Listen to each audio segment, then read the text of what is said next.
मार्गशीर्ष मास के शुक्ल पक्ष की एकादशी, मोक्षदा एकादशी व्रत कथा तथा महात्म्य।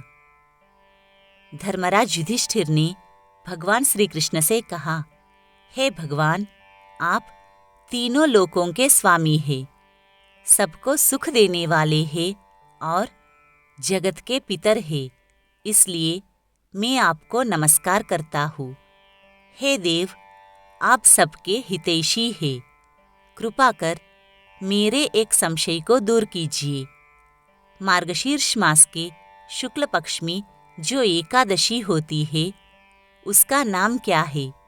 उस दिन कौन से देवता की पूजा की जाती है और उसकी विधि क्या है? भगवान, मेरे इन प्रश्नों का विस्तार सहित उत्तर देकर मेरे संदेह को दूर कीजिए, आपकी बड़ी कृपा होगी।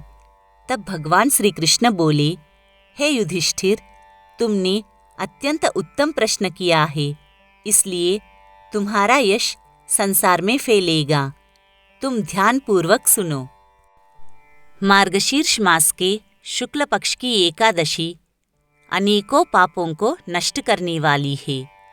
यह मोक्षदा के नाम से प्रसिद्ध है।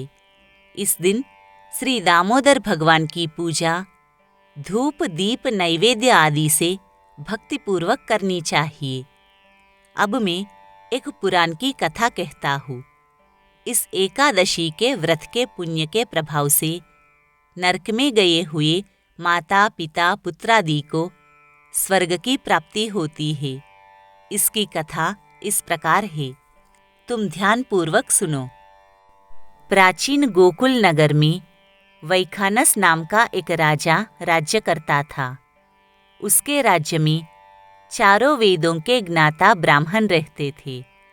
एक रात्रि को स्वप्न में राजा ने अपने पिता को नरक में पड़ा देखा। उसको स्वप्न में देखकर बड़ा आश्चर्य हुआ और प्रातःकाल होते ही वह ब्राह्मणों के सामने अपनी सब स्वप्न कथा सुनाने लगा। हे ब्राह्मणों, रात्रि के स्वप्न में मैंने अपने पिता को नरक में पड़ा देखा और उन्होंने मुझसे कहा कि हे पुत्र, मैं अब नरक भोग रहा हूँ, मेरी यहाँ से मुक्ति कराओ। जब से मैंने उनके यह वचन सुने हैं, तब से मुझे चैन नहीं है। मुझे अब राज सुख ऐश्वर्य हाथी घोड़े धन स्त्री पुत्र आदि कुछ भी सुखदायक प्रतीत नहीं होते हैं। अब मैं क्या करूं, कहाँ जाऊं? इस दुख के कारण मेरा शरीर तप रहा है। आप लोग मुझे किसी प्रकार का तप दान व्रत आदि बताइए, जिससे मेरे पिता को मुक्ति प्राप्त हो सके। राजा के ऐसे वचनों को सुनकर ब्राह्मण बोले, हे राजन, यहाँ से समीप ही वर्तमान भूत भविष्य के ज्ञाता एक पर्वत नाम के मुनि है। आप यह सब बातें उनसे जाकर पूछ लीजिए, वे आपको इसकी विधि बता देंगे। राजा ऐसा सुनकर मुनि के आश्रम पर गए। उस आश्रम में अनेकों शांतचित्त योगी और मुनि तपस्या कर रहे थे। उस समय चारों वेदों के ज्ञाता पर्वत मुनि दूसरे ब्रह्मा के समान बैठे थे। राजा ने जाकर उनको साष्टांग प्रणाम किया। पर्वत मुनि ने राजा से कुशलक्षेम पूछा।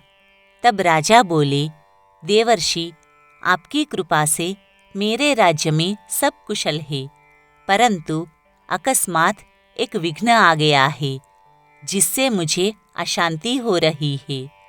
अब आप कृपा करके मेरे इस संशय को दूर कीजिए। ऐसा सुनकर पर्वत मुनि ने एक मुहूर्त के लिए नेत्र बंद कर लिए और भूत भविष्य को विचारने लगे। फिर बोले, हे राजन, मैंने योग बल के द्वारा तुम्हारे पिता के समस्त कुकर्मों का ज्ञान प्राप्त कर लिया है। उन्होंने पूर्व जन्म में कामातुर होकर सौत कहने पर अपनी दूसरी रानी को ऋतुदान मांगने पर भी नहीं दिया।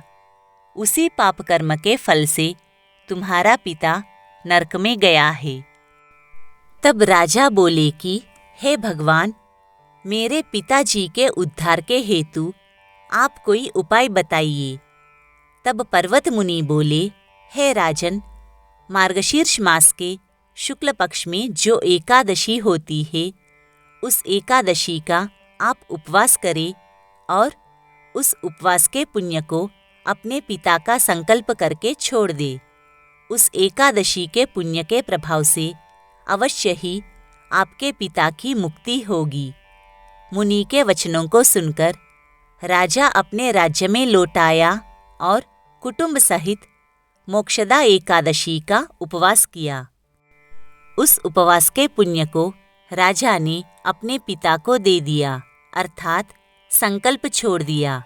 उस पुण्य के प्रभाव से राजा के पिता को मुक्ति मिली और स्वर्ग में जाते हुए अपने पुत्र से बोला, हे पुत्र, तेरा कल्याण हो। यह कहकर स्वर्ग चला गया। मार्गशीर्ष मास के शुक्ल पक्ष की मोक्षदा एकादशी को जो व्रत करते हैं, उनके समस्त पाप नष्ट हो जाते हैं और अंत में स्वर्गलोक को जाते हैं। इस व्रत से बढ़कर मोक्ष देने वाला दूसरा कोई भी व्रत नहीं है।